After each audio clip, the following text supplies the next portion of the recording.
Auzubillahi minash-shaytonir-rajim. Bismillahir-rahmanir-rahim. Alhamdulillah rabbil alamin. Adúpẹ́ fún Ọlọ́run Ọba. A ṣe kí a ti gẹ̀ fún aláyé lọ́run anabi wa Muhammad sallallahu alaihi wasallam. Ìkẹ́ Ọlọ́run kó mọ́ bá aláyé lọ́run anabi wa Muhammad sallallahu alaihi wasallam, àwọn sàhábà, àwọn ará alánàbí àti gbogbo mùsùlùmí káàkiri àgbáláyé. Tó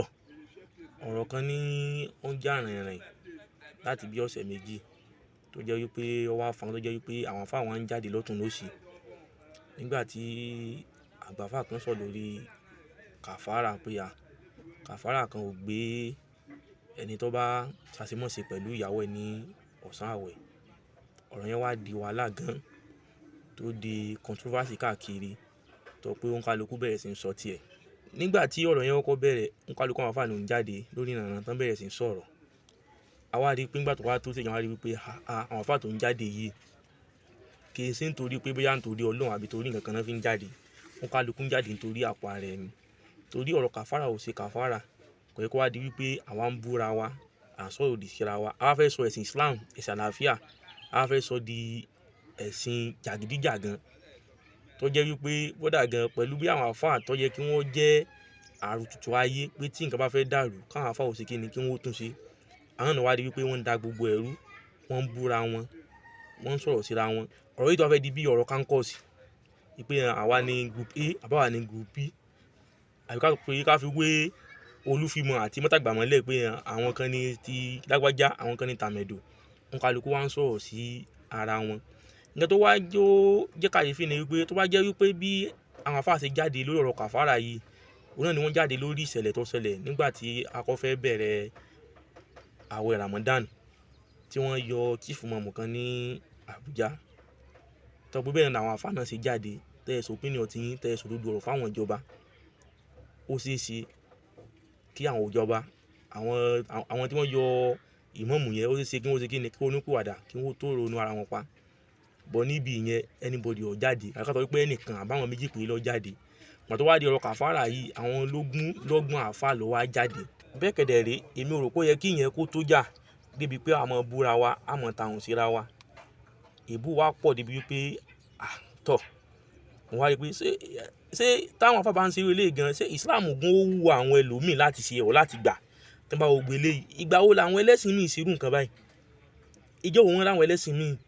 kán mọ sọ̀rọ̀ síra wọn? Tẹ́ bá rí pé àfáà kan ṣe mistake àbọ̀ ṣe ìṣekíní a ní ẹ pé ẹ sọ fún un kí ni bí yá kókó di bí èébú kó di pé à ń tàhùn síra wọn. Ẹnìkan ṣe kinní kan, ẹnìkan ẹ̀san ló dé, ẹnìkan kírísítọ́dì. Gbogbo àwọn caption jákujàku bẹ́ẹ̀ làwọn ń rí lórí social media. Àwọn àfáà wa bẹ̀rẹ̀ sí ń jáde wọ́n ń búra wọ́n ń sọ̀rọ̀ síra wọn. Ọ̀dà ìbéèrè mi wá lè fún gbogbo àfáà pátá tí wọ́n jáde. Àwọn tó bá náà bí ìlú gbà àwọn sàhábà ànábì nígbà ayé ànábì gẹ́gẹ́ tó jẹ́ wípé ìṣẹ́jú wọn nígbà ayé wọn ni wọ́n sọ Al-Qur'an Karim kalẹ̀ fún ànábì sallallahu alaihi wasallam. Ẹ jọ̀ọ́ ṣé àgbọ́yé wọn ṣé bákan náà ni? Ṣé àgbọ́yé wọn nígbà náà ṣé bákan náà ni? Tó kálukú bá mú pọ́ǹtì tiẹ̀ wá tó prove ẹ̀ ẹ̀yin náà mú ti wá kò sí nǹkan tó pọ̀ máa tó ìjà bí nǹkan kan. Ẹ jọ̀ọ́ ẹ jẹ́ ká yọ̀tẹ̀ kú o, ẹ jẹ́ ká fìfẹ́ ṣe. Ẹ mọ́ run Islam tó ti dá tẹ́lẹ̀ ẹ mọ́ run. Kò fẹ́ bọ̀dẹ̀ tí ó mọ gbogbo àwọn nǹkan tẹ́ ń wo ìtẹ́wà sọ pé kó gba Islam tí ó gbà kò sí. Ẹ jẹ́ jáwọ́ nínú àpọ̀n tí ó yọ, ẹ jẹ́ àfìfẹ́ ṣe. Kí ló dé kí la fẹ́ gbà ń bẹ̀? Òní wàhálà lórí social media ọ̀túnla wàhálà ìjọ mẹ́rin ìjàngbọ̀n. Ìjọ wo ni ìfẹ́ tó fẹ́ jọba láàrin àwọn àfáà? Àwọn tó yẹ kí wọ́n jẹ́ bí àrítutù ayé tó yẹ ká máa wò gẹ́gẹ́ bí role model bí àwòkọ́ṣe àwọn náà wá ń búra wọn. Màtẹ́nìkan ó wí ó ní mufti of kìnìún kan wọn ò dá sí. Nǹkan tí ń bẹ níwájú bàbá ìkọjá gbogbo yẹn tó jẹ́ wípé tó ti bẹ̀rẹ̀ tafsir báyìí ní first Ramadan báyìí títí tí àwẹ̀ ó fi parí bàbá yìí ti schedule everything tí ó ṣe throughout tí ó fi parí Ramadan. Nígbà yẹn tó máa ń bẹ̀rẹ̀ lórí pé kàfàrà kan ló kàfàrà. Wọ́n mú ẹnu bà ọ̀rọ̀ bí ọ̀rọ̀ last year wípé ẹnìkan sọ wípé anabi Isa ń padà bọ̀, ẹnìkan sọ pé kò wá, anabi Isa padà wá, ó wá kò wá, ẹ tún mú ìyẹn náà ẹ tún fẹ́ sọ di wàhálà padà again, ẹ tún repetition of nǹkan tó ṣẹlẹ̀ láti bí last year, ẹ tún wá mú ẹ tún gbé wọlé padà ní eléyìí. Ẹ̀ka bẹ̀rẹ̀ sí ń sọ̀rọ̀ anabi Isa padà wá, ó wá kò wá, kí lọ́kàn wá pẹ̀lú gbogbo yẹn? Ìmánì wa pẹ̀lú Ọlọ́run kó dúró déédéé ẹja mọ kíní tánàbí Isa bá dé lónìí alhamdulilayi bí ó sì wà mọ́ alhamdulilayi sẹ́yìn àwọn làwọn fẹ́ mọ́ sọ ànábì Ìsá ń padà bọ̀ kò wá kíní kan ìmọ̀ọ́sẹ̀ kíní kan ìyẹn làwọn ń bá káàkiri nínú Islam lónìí tó yẹ káwọn àfọ jáde ẹ mú tọ́pìkì gidi ìyà ń jẹ àwọn èèyàn Nàìjíríà ò fara rírọ ẹ sọ tọ́pìkì tó pé táwọn olówó gan bá gbọ́ gan wọ́n sọ pé ha káì tí wọ́n ronú pé wàdà táwọn tó ń sìkà bá gbọ́ wọ́n ronú pé wàdà ẹ mú yẹn àfihàn àfà kan ó ṣe kinní kan àfà kinní kan ó ṣe kinní kan yẹn làwa ń rí gbọ́ ẹ̀yin àfà ìbàdà kẹ́ ẹ ronú pé wàdà ilé ayé ó yẹ kẹ́ ẹ tún ṣe ni ẹ̀ ń bàjẹ́ sí ni kí ló dé gbogbo bíi pé ìgbà tẹ́nìkan sọ ó ní ọ̀rọ̀ ọmọ kò rí bẹ́ẹ̀ mọ́ ìmọ̀ ti yàtọ̀ sí tẹ́lẹ̀ kò sí nǹkan tó yàtọ̀ kankan nígbà yà Ànábì sallallahu alaihi wasallam bí wọ́n ṣe ń jẹun tán fọwọ́ bu oúnjẹ sẹ́nu náà láti jẹun lónìí kò yàtọ̀ nǹkan táwọn àfáà ò ní tojú bọ̀ àwọn bàbá tàná ti rí bọ́ eringbó wọ́n ní erinwó ọgbọ́n ẹgbẹ̀rún ète wọ́n ní òye kò gbé àwọn báyìí wọ́n wá wòye sí pé àwọn kí n ta bá ní ká tó gba àwọn kìíní yìí ní Nàìjíríà tá a wà yìí àǹfààní tó máa gbé wá ó kéré sí nǹkan tó máa jẹ́ disadvantage sí ẹ lọ òye kí wọ́n tọwọ́ bọ̀ òye làwọn àgbàgbà òye làwọn bá àgbà yẹn wò tí òfin tó bọ àwọn nǹkan kan yẹn kí n ti pa àwọn náà ò rí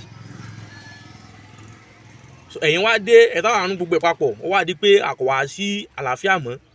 ẹ wá ń sọ báyìí pé ọmọ ni ẹ̀yin mùsùlùmí wo tó jẹ́ pé ojoojúmọ́ ìbú nira ẹ̀ social media wọ́n ń búra wọn mùsùlùmí wo ṣé ìyẹn ìjọ òla tó fẹ́ sọ yẹn dà mo rò gbó tí ń jẹ́ ìrànfà pàtà ẹjọ́ ẹ jẹ́ ká pọ ọ̀dọ̀ fún wa àtòrúnú wa ẹ jẹ́ ká pè é tó bá tọ̀ pé ọ̀rọ̀ mọ nǹkan tó lè sọ lọ́rọ̀ káfọ̀ dákẹ́ dandan kọ́ ni kò sọ̀rọ̀ dandan kọ́ ni kò ṣe wáàsí dandan kọ́ ni kò jáde tẹ́ bá rí pé ẹ̀wọ̀n tẹ́ lè sọ ẹ dákẹ́ tá pé kí ó lẹ mọ̀ tẹ́ lè kọ́ mọ́ ẹ kọ́ mọ́ ní kéwú tó bá pé wáàsí ọ̀nà bá fún yín lẹ́bùn ẹ̀ kẹ́ ẹ ṣe wáàsí fáwọn èèyàn wáàsí gidi wáàsí tó ní kìmí nú ẹ bọ́ta ẹ ṣe wáàsí ẹ wo bí nǹkan ṣe rí ẹ sọ lórí ìyẹn wà bẹ́ẹ̀ ti sọ̀rọ̀ pé kinní kan sí kinní kan kinní kan sí kinní kan ṣé ìyìn la fẹ́ dúró tì Ìsá wá o kọ̀ wá o ọkà àbọ̀ tó bá dé ìmọ̀ ni wa pẹ̀lú Ọlọ́run ọba ni kẹjẹ́ ká dì mú ẹ sì lè fọ́ọ̀tì yàn sí nǹkan lẹ́yìn pé ẹ sọ kò wá tó jà tẹ bá ti sọ ẹ fún wa kalẹ̀ òun àtọ́nà bá kalẹ̀ Ọlọ́run bá lọ́wọ́ mọ bí ó ṣe kí ni bí ìtẹ̀lájọ́ oníkálukú ẹ̀gàn torí tọ́lọ́run gbogbo pé ẹnìkan lọ́wọ́ kọ́ bẹ̀rẹ̀ táwọn àáfà kan wá ń tahùn síra wọn ẹ̀gàn torí tọ́lọ́run àbẹ̀yìn enough is enough ó ti tó gẹ́ ẹ pìfẹ́ ìtẹ́lómi ọ̀dẹ̀ mọ̀ ni wípé ẹ̀yin tẹ́ wá jẹ́ bóyá bí ọmọ tẹ́ ẹ̀ ń bó tó jẹ́ wípé ẹ̀ tí ìmọ̀kan tó náà bá fẹ́ ṣe fún tẹ́ tí ìmọ̀kan tó náà bá lérò tó fẹ́ ṣe fún yín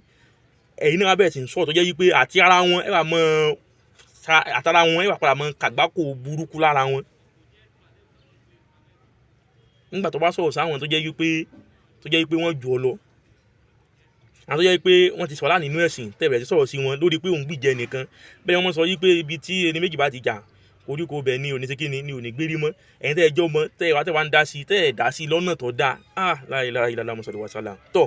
Ọlọ́run mọ́jẹ́ kọjá wípé ẹ kàn mọ́ wò pé èèyàn ń ga nílé ayé ni ẹ jáwọ́ ẹ jẹ́ ká lòfẹ́ àfẹ́ gbé ìbú mọ́